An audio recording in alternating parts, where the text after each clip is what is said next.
Hello, everyone. Welcome to Kryptonized. Joining me today, a return guest. We love return guests. That means they're smart. Her name is Dr. Merav Ozair, and she writes for NASDAQ, amongst other things. But we're going to jump into AI plus tokenization and what that means. Before we do that, why don't you introduce yourself quickly, because regular watchers have already been introduced to you, and then we'll jump right in. Okay, so I'll try to be very, very quick. I started in STEM in my high school, all about computers and etc. Very much tech. And then I went to college, got my degree in finance and economics, and this is how I got introduced to finance. Got very intrigued about all the financial problems and markets and everything. And one thing led to another. I'm not saying that this is the path, to combine tech and finance, but I decided to go for a PhD in finance. And this is how I came to New York and got my PhD at Stanford Business School at NYU. And as I was working as a quant, you probably know this is basically data science for finance, I stumbled on crypto. And since then, for the past 8 years, I'm all about blockchain technology and digital assets and tokenization and all of these technologies, because it's like exactly, who I am, which is tech and finance. And I couldn't think about a better combination than that.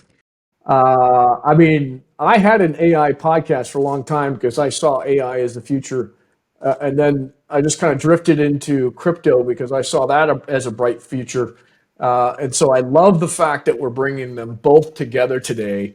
So let's jump right in. You have an article coming out. By the time we edit this, we'll put the link into it so people can see it. So give us a synopsis of what the article's about. Okay, so the article is basically, the big title is that I call it Finance GPT, the next generation of robo advisors and all the chatbots. So the essence of the article is basically telling us that financial industries, financial institutions, the big ones or the smaller ones, they have been using AI for decades, because AI has been around for decades. People don't forget that, machine learning and all that started in the 70s. That's way back. But with the advances of computing power and computation and all kinds of other languages that came around, it became more powerful. So everything, like the internet, started way back, 50, 60, I don't know, years, and now everyone is so surprised, but it shouldn't be, because it has been around.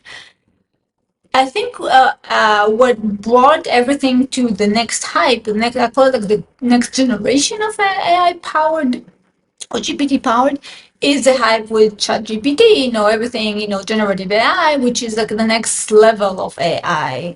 Powered applications. And GPT is basically generative tree translate transformation. A transformer.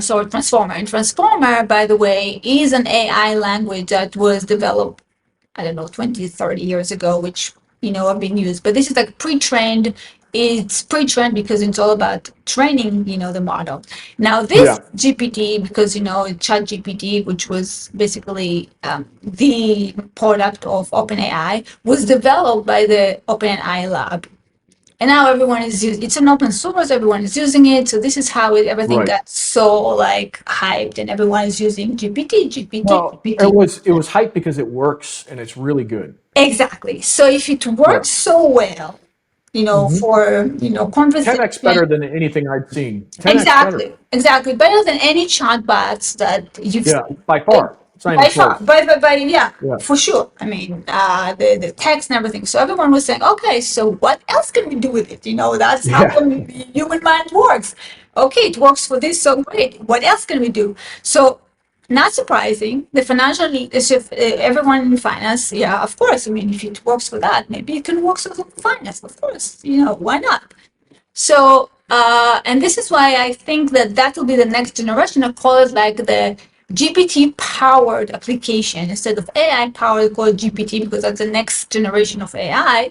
And everything that you already have in that is powered by AI, whether it's chatbots or advisors or whatever other applications, now is going to be used, instead of the regular AI models, they're going to power it by the GPT. And we already learned with the trademark that JP Morgan has now for Index GPT, and a big name like that don't apply for a trademark for nothing. They're working on that, and according to the filing, it's supposed to select securities, analyze according to preferences of the customer. And yeah, so it's called Index GPT. So they're already using the word GPT, which means that it uses GPT. Yeah, I mean, Bloomberg has announced they're coming out with something. I think it's actually out Exactly. there. And So Bloomberg has something called Bloomberg GPT. They have a paper that was published, I think March, April, and explains, they've been working on that I don't know if the same time, but probably at the same time that JP Morgan is working on their index, they've been working on that. And that is tapped into Bloomberg Terminal. Just think about all the data that you have in Bloomberg Terminal, which is huge. I don't know, you probably use Bloomberg Terminal. I'm sure of that. Everyone, whoever being in finance knows what Bloomberg Terminal is. It's so you're taking all of this information, on top of that, adding all the other information that the regular ChatGPT has, and empowering that for sentiment analysis, portfolio analysis, all the things that you already do on the terminal, but with GPT. And what the paper shows, which is incredible, that's what I'm going to also show in the article, is that this Bloomberg GPT outperform on everything, all the financial questions, all the regular GPT, generic GPT, and at par with the generic GPT. So this is how powerful it is. It's nothing used yet. I think they're still working on it, but I'll be more than excited to see it. yeah, let's talk about that. Let's talk about it first in terms of the financial industry itself, and then in terms of tokenization, because I think it's more powerful with tokenization because a lot is already automated, right? It's on the blockchain. You have smart contracts. Imagine AI plus smart contracts on the blockchain controlling these tokenized assets or even crypto, assuming the SEC doesn't shut it all down or tries to shut it all down here in the US. It'll still be global, but I think the SEC is going to lose on a lot of these, unless the government's as corrupt as they say it is. Let's hope not. The judiciary is not. They seem to be doing some interesting things in the decisions in the Ripple case. But I've seen this before where they appease one side and the actual decision comes down against them out of left field. So let's hope for the best there. All right. So let's start with how AI is going to impact the financial industry, what you're seeing as a NASDAQ writer, what you see coming up, and what does the world look like in 3 years? Well, I would hope that we'll have a little bit more clarity on the regulation. I hope, at least. At least, the EU is doing something. I mean, the US is lagging, as always. So if we have more clarity, I would love to see more of tokenization coming around. That's what I would love to see in 3 years. Maybe I'm too hopeful, but it's better. It's better to be hopeful than not, right? Yeah, for sure. And if I'm hopeful, then this is how I advocate for things. I write about it. I kind of like tries to simulate people towards, all of that. I'm also in the process of writing a book on emerging technologies, which includes, how in fact you take all of these emerging technologies, AI, tokenization, Web3, even the metaverse, and combine them together, into one application. So I'm going to talk about all of this combination with tokenization, AI, and all of that, which is going to come soon. And that will maybe also kind of trigger people to move closer to doing it. Yeah, well, I mean, so a couple things there. One, it's just starting, and unbelievably, tokenization hasn't crossed the chasm yet, to use a Jeffrey Moore reference. If you don't know what that is, he wrote a famous book in the, I think it was the 90s. Anyway, but you're starting to see companies like BlackRock, JP Morgan, Bloomberg, they're all starting to jump into this while the average either investor or real estate owner or high value ticket owner is kind of sitting back. It's odd. It's usually the other way around. What's a reasonable explanation for this? I think the average investor is, taking like the back seat because of the regulation. But the regulation is pretty clear. They're using exemptions. They're using Reg A, Reg D, Reg S if it's international. I mean, Reg C if it's under $5 million. There is no, the regulation's clear. There's exemptions. So, but what is it about tokenization that has these people scared or not ready yet? But the big dogs are jumping in first. It doesn't happen that way normally with technology. Yeah, it doesn't happen, but I think that eventually there's going to be a convergence. I do think that's good. I understand what you're saying. There are exemptions for this, and this, but still, the overall ecosystem is not regulated. So this kind of like, okay, if I'm moving from one jurisdiction to the next jurisdiction, what does that mean? Because it's global. I mean, so what does it mean in that sense? At least you know whether you can trade on Nasdaq or cannot trade on Nasdaq. And you trade on London Stock Exchange or you cannot trade on London Stock Exchange. It's very clear. With tokenization, it's not completely clear who can or cannot do something on one or another. It's still vague, even though with all of these exemptions. And for European, it's one thing, and for the US is another thing. And there is also something happening in Swiss, which they have their own. The Swiss exchange is in fact having their own tokenization one, which is launched. Yep. I think they But started with even if one. Yeah. let's say you launch it in the U.S., you don't care what the rest of the world thinks of it because as long as you're legal in the U.S. with the Reg S, which is an international exemption, the U.S. doesn't care about international investors. Sorry, there's very little protection for you as an international investor investing in a U.S. entity that's under an SEC exemption. So there's nothing to be afraid of in Europe and all these other places. As long as the asset is here in the U.S. or controlled by a U.S. company, if it's equity or debt, nothing to worry about. No, nobody else Yeah. can shut you down. But here's the difference between Nasdaq, let's say, and Securitize. Just Yeah, give an example. of course. Securitize is not fully regulated like Nasdaq. At least Nasdaq, I Right. know That's so why I they like it. yeah. At least Nasdaq is regulated. You know exactly A, way, Yeah. C. You know what's But you can't, as an international investor, invest in anything in the Nasdaq without some special right. exemption. Exactly. Something that you may be able to do with Securitize. No, you easily can. Yeah, it's not hard. Yeah, exactly. Now, I think, but you see, the traditional investors, they used to Nasdaq. They're not used to Securitize. So Securitize is kind of like a new animal for them that they need to explore and understand how it behaves. But they're comfortable with crypto because a lot of these investors are in crypto. They're more comfortable with crypto than they are a securitized asset that has gone through a verification process and has gone through a registration. Yes, it's exempt from a lot of different things, but they still have to follow the rules. It's just odd.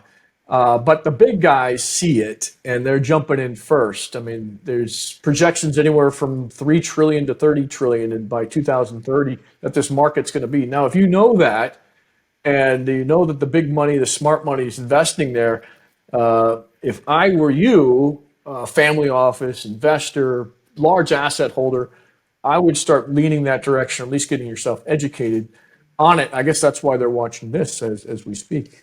I think here's from what I've been talking to people in this industry, in this ecosystem. Yes, the big banks, so the big, whether the big institution, whether JP Morgan or BlackRock or others, are very much into it. They do understand, what, the benefit that they can reap, from all of this. I think that the problem that, let's say, the family office has and all the other ones is because they do have fiduciary Responsibilities. Sure. responsibility, Yeah. to the clients. I'm not saying that the other ones don't, but from the question of them that I hear is that, the clients are not comfortable with this technology yet. They still have too many questions Well, they're about. investing in Bitcoin and Ethereum and other Well, at least top tier Bitcoin and tokens. Ethereum, they can understand what it is. I mean, when you're trying to explain to people the tokenization, component of that, the concept, some people find it hard to understand, unfortunately, for Yeah. whatever reason. Well, I mean, Uh, that's what we're doing, right? Is educating people. exactly. Trying to educate people. Yeah, exactly. So for the last part of this, since we've been talking for a while, believe it or not, it seems like it just flies by. Let's talk about tokenization and ChatGPT and what that looks like going forward. I'll paint you a picture from my point of view, and then Okay. you could agree, disagree, or paint a completely different picture. So my thinking is in 3 years that AI has been integrated with some blockchains. I don't know how easy it is to integrate with an Ethereum. I think it would just be a layer two or layer three on top of it. And it's working with these blockchains in order to make smarter investments or smarter opportunities or to, let's say you've got a tokenized building, to send out reports or to send out distributions. You can do that with smart contracts already, but it's looking at the financial situation of the company, whatever it is, and saying, hey, this distribution needs to go to this person, that person, and it's handling a lot of that for us. And that's on the owner side. On the investor side, it's telling you, hey, you should get into this. It looks like San Diego real estate is going to go up 30%. So here's a bunch of buildings in San Diego that we would invest in based on the AI's study of the market, and it's doing the research 24/7. So it's looking for these opportunities on your behalf. But maybe that's a 10-year vision. I think it's going to happen in 3 because anything AI, especially where we are now, is going to accelerate a lot of things like cancer research and anything it puts its mind to. The way I see it, because, AI is code, smart contract code, both are automated, both are working on automation. That's the power, the automation power of it. I would see GPT being integrated within the smart contract. Yeah.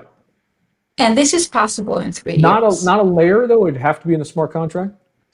I think it can be, it's better this way Why? than a layer. Because everything that is layer 1 is better, it's more secure. Yeah. Okay.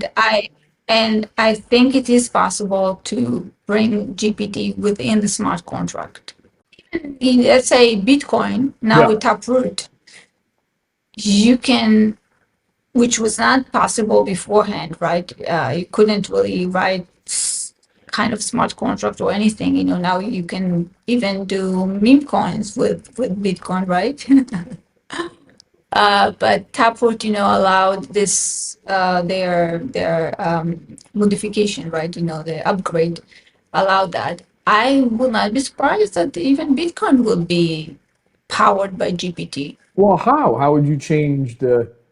I guess they've done it with ordinals and other things somehow. I'm not a big Bitcoin knowledge seeker. I'm more on the tokenization side. But why would a smart contract be better than a layer two? It seems like a layer two could cut across all sorts of applications instead of one smart contract that it's controlling one project. It seems like if you had a layer of it and you could tap in, like ChatGPT is a layer, you could tap into that layer for a specific blockchain to do certain things and have it interact with all the applications on chain. So you're not having a set of Oh, smart okay. So contracts. so that's It's a matter of what you can do with GPT. I mean, GPT can do a lot of Yeah, it things. could be on both. It It could be both. exactly Yeah. can be either you want to empower the application itself, really make it very, very powerful, or you want to create like layer that will tap into all the other applications Yeah. and generate some information. So it can do both. I mean, it's very powerful. So Yeah, and you're writing it, about this next month, right? You're going to put some thought into it and right, really, yeah, hopefully, interview some futuristic AI people that know finance and marry the two together and just say, here's what our world looks like in 3 years. I mean, it's really hard to say even a year out, but it would be a yeah. I very mean, cool article, and we'll definitely share yeah. it for you. I would definitely. I mean, I'm very excited about that because opportunities are, you know, abundant completely. I mean, you can do a lot of things, with the tokenization and AI now, and the combination of these two together is very powerful. I mean, in both ways. There are people who are saying, "Oh, how can you trust AI?" Right? How can you trust GPT? And, You it's a shouldn't. black You shouldn't box. trust it completely. We know humans have manipulated it and introduced Yeah, but political here's views. how blockchain technology can assist, because blockchain technology can assist with the transparency and the Yeah, accountability, the data and the code that is the input to this all these models. So from that perspective, we were just talking how AI can empower tokenization, but blockchain can also empower AI. sure. So they can both help each other, so to speak, in that sense. I mean, the powers that we have with blockchain can assist to empower more AI, and AI can empower all the applications of blockchain. So the combination of these technologies is something that I'm very kind of excited and about, and very intrigued. Yeah, love it. All right. So with that, we've got to wrap things up. Where can people find you online if they have any questions or want to talk to you?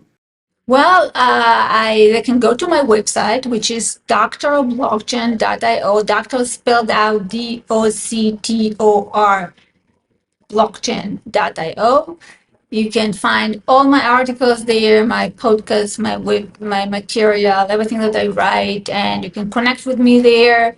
And that's the place to find me. Wonderful. All right. Great having you on the show again. And let's bring you back once you get that article posted on AI plus tokenization. It'll be very interesting. Yeah, I'm sure. I'm intrigued. All right. Yeah. Once again, subscribe to this podcast. Actually, it's more of a video cast, let's face it. And look forward to seeing you again. Likewise, thank you. If you've had the problems with banks and inflation and anything having to do with the US dollar or any currency around the world for that matter, you know how important crypto can be, but it's got to be the right crypto. So our friends at Tetragard have decided to create what's probably generally considered an ETF with 3 tokens, Bitcoin, Ethereum, and PaxG. They've wrapped it all up with a rewards token that's built in, and it's easy to buy. It's really quick at the website here. Now, the best part is you're getting rewards while owning this, and therefore you're making money just by holding on to it. How could you go wrong with this? Why would you buy Bitcoin, PaxG, or Ethereum separately when you can get them all wrapped together at the lowest prices with a rewards token built in? I can't think of a reason why. Can you?